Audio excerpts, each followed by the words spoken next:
I have to take a deep breath before I communicate what I'm about to communicate. But what I'm about to share is not going to be anything different than what I would have said at 4 years of age. Okay, even though I look older than 4 years of age, because there are some truths that I've experienced as a result of the experience, because experience is learning. Okay, and so when you're on a spiritual battlefield, as I've known since I was a child, okay, that this was for all the marbles. And because the entire cosmos, the all creation, if you will, it's a communication system. We're all communicating with each other as a result of what happened here. And why we're all here in spirit with souls to fight a battle. Okay? And when you realize what you're fighting against, so to speak, are mirrors, if you will, not everybody operates at the same level. Okay? Simply because of the fact you realize that we're all on different journeys. That's what free will is. So that's why, as a child, when you're on a spiritual battlefield, okay, what I learned is critical even as a child, okay, which is based on experience. How much experience have we had fighting spiritual battles? Because we wouldn't have been in here if we would not have been successful at fighting spiritual battles. And spiritual battles, being successful, comes through experience. Experience is learning what best serves the methods, if you will, or the manner, if you will, and how we use our energy to win a spiritual war. Because spirit is in energy, so it is an energy war of communication.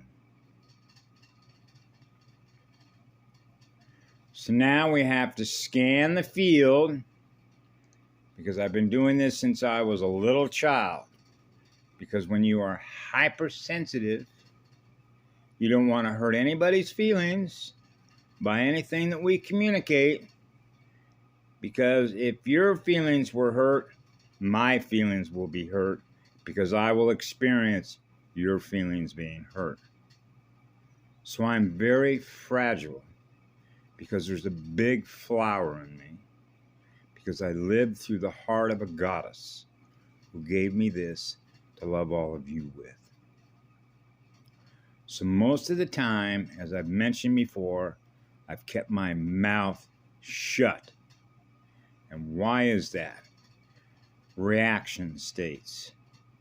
If I say something and communicate that to you, I have to decide whether or not, if I do that, what your reaction is going to be, whether it's negative or whether it's positive, as a result of all the experiences that you all have had as a result of waging a spiritual battle of what's still held in memory, until we experience the purity of the realm, which means wherever we go in spirit, we're experiencing the purity of the love through all of our hearts, which means none of us are experiencing anything less than what the purest of love is.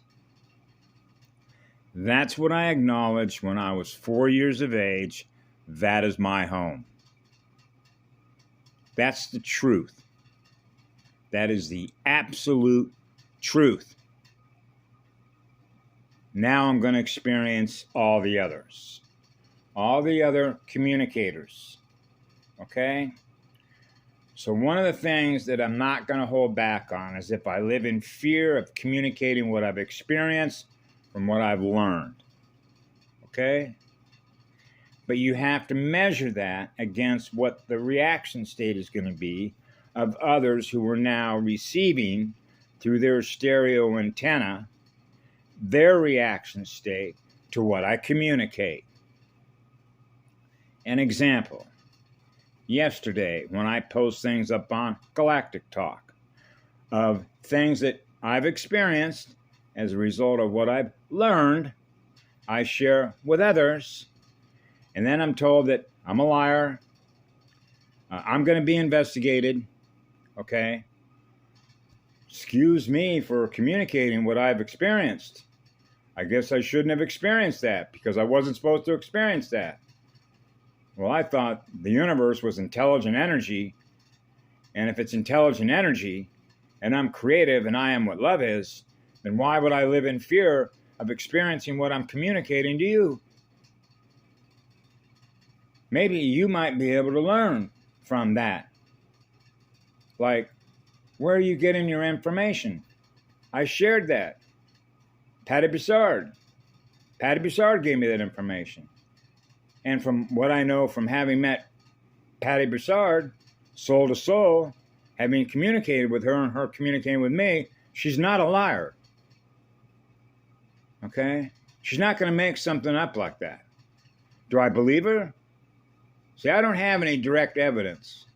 I don't work for ACIO. I'm not a super soldier. Okay? I don't know what they do from 1 minute to the next. It's none of my business. Okay? That's sort of how love works.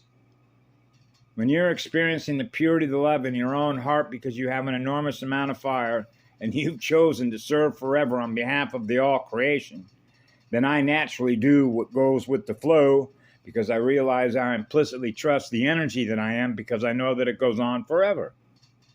When you experience that at 4 years of age, you don't live in any fear of what anybody else has to say, particularly when they use fear, which is the fear that they experience in them, they're trying to project to you. Because that's what it is. It means that the communication, the calm, is fear-based, not love-based. Because now I'm experiencing, because I experienced it. I experienced the fear that being had. Because I have no idea what the response is going to be. Now I experience their response. Their response was fear. Because they know who we are. So now I'm supposed to be in fear of who they are as a result of the communication they gave to me. I'm too familiar with that. An example of that I never got a chance to tell the full story was when I was driving in that 59 Ford when I was 15 years of age because I wanted to get my permit, okay, a license to be able to move around in a vehicle that they sell you, that they produce out of a military corporation, because that's what they do. Everybody that works for a corporation, okay, is actually committing a crime because they're military. They're war machine factories. Okay, that's why if you go back and look at the history of John Dewey, who was a famous philosopher who came out of, I believe it was the University of Michigan, where they were trying to decide what the purpose of schooling was going to be for. And it was decided that the purpose of schooling was not to make a better citizen out of you. It was designed to make you a better employee for a military corporation so that you can support a war machine factory. All you have to do is look at everything they developed over the last 100 years. Remember at the end of World War I, that was the war to end all wars. World War II, the war to end all wars. War just keeps on going. So you realize they're lying to you.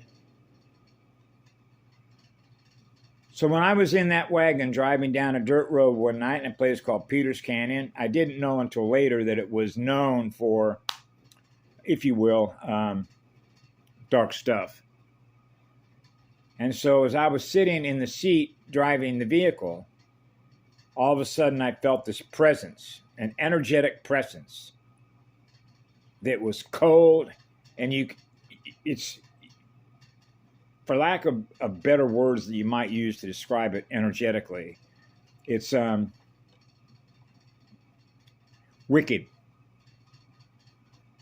very wicked. It's like, whoa, this is bad energy. Black stuff, okay? smoke and mirror stuff. And so then I realized that this was also kinetic in nature, in the sense that I realized I'm not driving this car. So I pulled my foot off the accelerator and let go of the steering wheel and realized that it was driving by itself, meaning that the steering wheel and the accelerator was still down. Okay? And Dan, who was my friend who owned the car, as that was happening, I began to slowly turn my head to the right. And as I was doing that, I let him know, Dan, I'm not driving this car. And when I looked to see Dan on the right, that wasn't Dan sitting in that seat. I was a warlock. And I immediately experienced the communication that I have you right where I want you, in a state of fear. I jumped out of that vehicle, okay, doing about 30 miles an hour, believe it or not, and ran all the way home. That was about 5 miles. And I never said anything to anybody until the next day when I went to school. The two other people in the car, Danny was up front, and another gentleman who was a friend of ours sitting in the back, they don't remember that incident. They only remember being in the vehicle and somehow made it home. Okay? Now, when you understand how energy transfer works, I'm not in a state of fear. That being was in a state of fear of me, transferred the fear energy that it was experiencing, transferred it into me. Now I'm experiencing the fear that's in it. That's energy transfer. Okay? So now I have to transmute it. That's what a polarity integrator does. Transmute it. Because when you're a sponge or a polarity integrator, or a monopole in my case, it means that I have to transmute everything anywhere that I am, whenever I experience anything less than the purest of love, which is the purest of light, which means it's on fire. Okay? So when I was a child, it meant that I'm not in fear of experiencing everything that is possible to experience, because I do not live in fear of experiencing everything there is to experience. Which means I do not live in fear of experiencing everything I've experienced, because it's now going to all go on record as a result of waging spiritual war. That other students who come after us can learn from that. We're teachers. Okay? So this is where the ground sort of gets real sensitive. Because this is where the victim-victimizer software, because that's what it is, it's software. Because that's what we're running. Our consciousness, my soul consciousness, is imprinted into this software, which means the energy that is running this, that I use to communicate to everyone else. Okay? So I know how the victim-victimizer works, because I've been dealing with that ever since I was 4 years old. And this is where we get into the idea when I've said I might as well put my head on your head so that you can experience what I am. Then you can let me know how I did. Because it's up to you to decide and measure my growth. Which means you're going to decide for me rather than me deciding for myself as a result of what I'm learning through experience. But you're not who I am. I am who I am. I'm on my own journey. I might only know you for 5 minutes. I might know you for 30 minutes. I might know you for 40 years. But I realize it's all temporal space, because the universe is so vast. So what I try not to do is, if my feelings get hurt, or if I've hurt somebody else's feelings as a result of something I have said, as a result of the journey that they're on, as a result of being on a spiritual battlefield, I will heal it. I will heal what I experience as a result of a communication, and that healing energy will naturally, as the intention of it, is to heal everything that is here. That was my intention when I was a small child. Because anywhere that I go that I'm experiencing anything less than what love is, means I'm experiencing something is less than what the law is. And love is the law. Okay? So when you think of what we call causality, which means why am I experiencing what I'm experiencing now? Doesn't matter what it is. Why am I experiencing what I'm experiencing now? Because I'm connected to everything. We're all connected to everything. It's not like one universe is separated from another, but there's no way to know that there's another universe unless you have a way to know that it's there. Otherwise, the only thing that we are aware of is the universe that we're in. Therefore, the universe is a communication system that everybody has the ability to live in and communicate with and get the information back when you're on a spiritual battlefield. And that's why whenever I've had communications like I'm doing now, okay, what other people put up there, what their experiences are, like when I was a child with the TV set. I don't trust the TV set as being truthful, which means I trust who I am. I'm on my journey. I trust my journey because I implicitly trust what love is, because love is a law. So if I am what love is, I am in good company in spirit. So that's why for me, all the living spirits that represent spiritual temples or temples of light are sacred to us, absolutely sacred. So one of the things that I don't do is I don't engage in arguments, because an argument in information management sciences is how computers communicate with each other.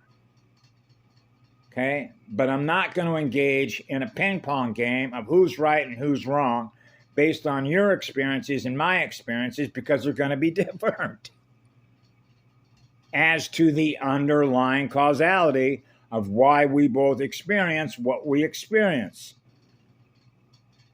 Because the journey is a learning journey, and the learning journey is experiencing what we're learning as we're experiencing what we're learning through all the others. All the others that we're communicating with, their journey and our journey, and why we're all here.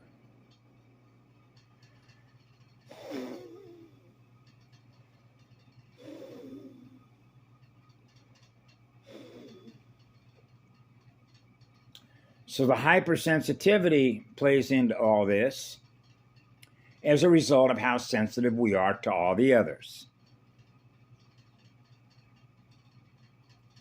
Because on a spiritual battlefield, you don't want to say anything, as I've mentioned many times, to not ruffle your feathers.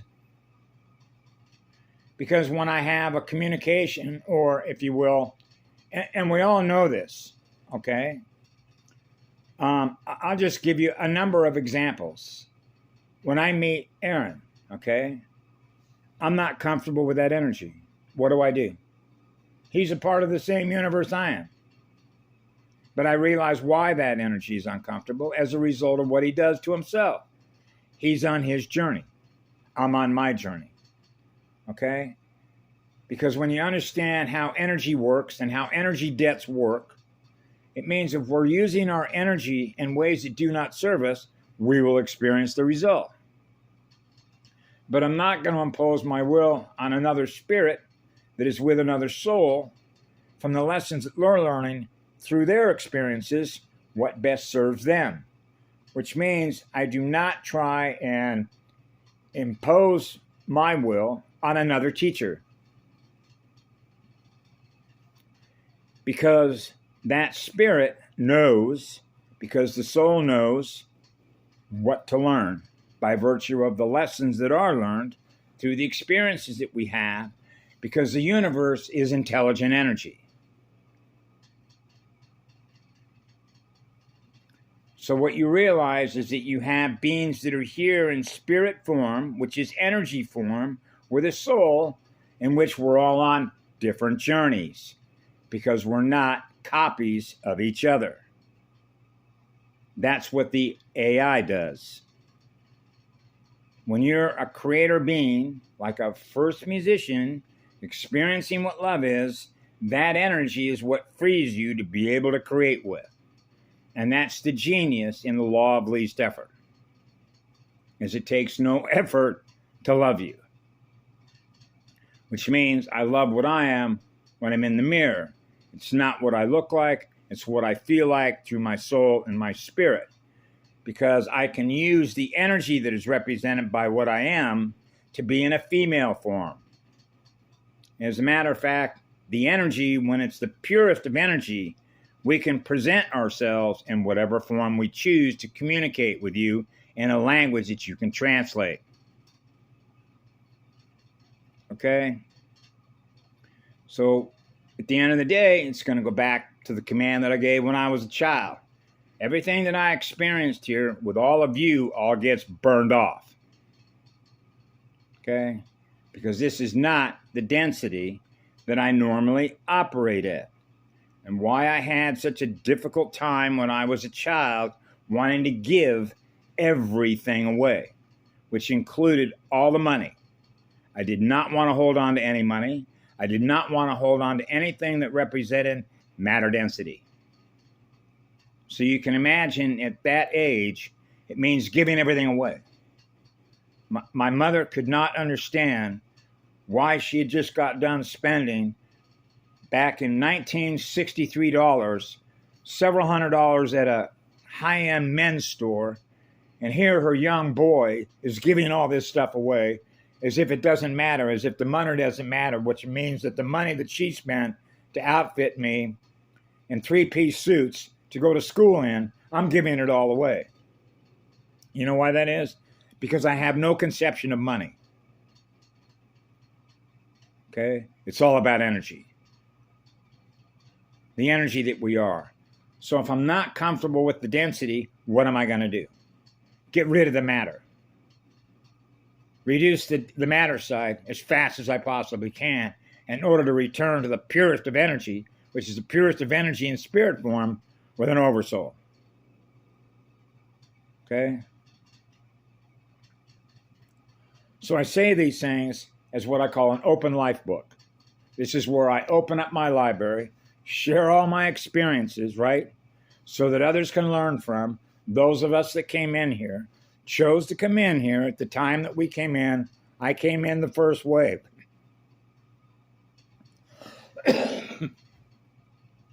And that would have been in November of 1951. Okay? So I knew as a child this was not our first rodeo. Okay? So that's why when I was 14 years of age, when I introduced myself, when I was a young teenager, I'm spirit. I'm in spirit form, which is spiritual energy. I'm a living spirit with a soul. What are you? So I try and leave the words, the names, the labels, all that stuff aside. What are you? I'm energy, spiritual energy. I live in love and service to others. That's the nature of my spirit. That's what my energy does. It's at your disposal. What would you like me to do for you? My energy is always available to you because I love all of you.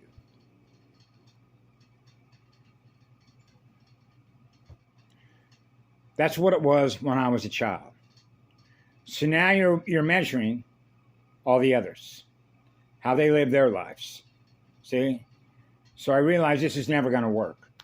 There's no way that what it is that I am is ever going to fit into this. And yet I'm here. I have to find some way to be able to find some avenue or pathway, which is a spiritual pathway, to maintain my vibration, my frequencies, my radio set, in which I'm not going to be consumed as a result of realizing that I'm in a vampiric energy zone that's designed to consume my soul, okay, and fall my spirit. Okay? So when I realize that trust no one, you begin to realize, particularly with fractals and fractals and fractals, which means this is an artificial intelligence whose self-interest is to keep fracturing souls and uses those souls as the means to which to keep doing it. That's why I knew trust no one. because I don't know what's going on in other people's lives because they're not under my surveillance. Because the last thing that we do is try and control everything. Because it's born out of fear, which means it's born out of war. So that's one of the reasons that I openly say what I say without any fear, because that's not what love is. So when you realize that you're that powerful in spirit, because you have that much love in your heart and soul, because you lit yourself on fire, I do not hold myself captive to another unit of consciousness, no matter who they are, no matter where they come from. Because you have reached a state in which you can actually change the direction in which a universe is going to go. Because you've reached a state in learning and spiritual development with the energy that you are to make the decisions that a soul has made, which in my case is to serve forever. And when you have a creative mind that is on fire in which to do that, you realize that it's just a natural byproduct of how that works when your soul has chosen to serve forever. It means that you have, if you will, the right to choose to go in whatever direction you want, which means I'm not held captive by another race where they say, oh, you got to do it this way because I'm a root race. I'm one of the root races. Well, that's who you are, but that's not who I am. Now, I may have a connection to you because of who you are when you came into existence, which means they're one of the first. The idea is evolution. So if you start with one thing and you want to improve on that, so in other words, it started with them, and then after them, the idea would be, in their mind, if it started with me, is to keep improving upon something that happened before. So that at some point, everything that is in the all creation is no longer experiencing anything less than what the purest of light is, which is the purest of love that everybody's experiencing when you know that's what the law is. So when you reach the point where you've reached that level of purity as a purifier, then the purifiers that come together represent the future, the way that future is defined. It means that we have the ability to take the universe or another universe to recreate ourselves in a way in which we never experienced ourselves that way before, because we have the power to do that. Because love is the energy we do that with. That's who we are.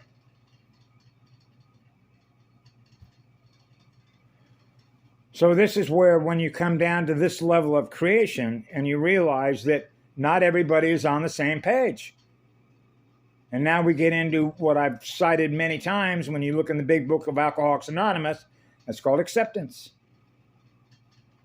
That's why when you go into any room with alcoholics, these are people that suffer. If their statistics are true, it used to be that only 2%, 2 out of every 100 people that come into those rooms ever recover. That means recover their spirit. So if you go to 444, you'll realize that control is the single dilemma.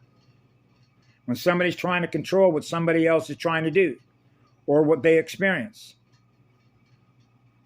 Trying to control what somebody else experiences because you believe you have the right to control what they experience is a psychopathway. That's an AI. As a result of war. As a result of fractured souls. Because if you believe in your own heart of who you are, which is a sacred spirit, which is a living spirit that is in that light, then you realize that a spirit that is a teacher is sacred. So we honor the spirit as sacred, as a sacred teacher. So the spirit knows what the soul needs to know through experiential learning. So the soul is being led by spirit on what they experience in order to learn from those experiences. And I know that because I'm a spiritual teacher. But I start with being a spiritual student. Because you want to experience everything that is possible to experience from what you're learning, because you realize how diverse, because the creative side of the universe is always creating something new that hasn't happened before. So you're never going to be able to catch up to the artist, the original artist. And that's what we have, the vampire chasing the artist. So when you're a powerful spirit, which is a powerful teacher by virtue of experiencing all the experiences that you've experienced from what you've learned that you pass on to others, then they can learn through you what it is you've experienced as a result of your experiences. So that's what I do. I share my experiences. But how that's translated and how you experience within you what I've experienced that I share with you is always going to be up to you. That's not for me to decide, because you're who you are, I am who I am. I'm not who you are. That's actually the gift. That's what it means to be a free spirit.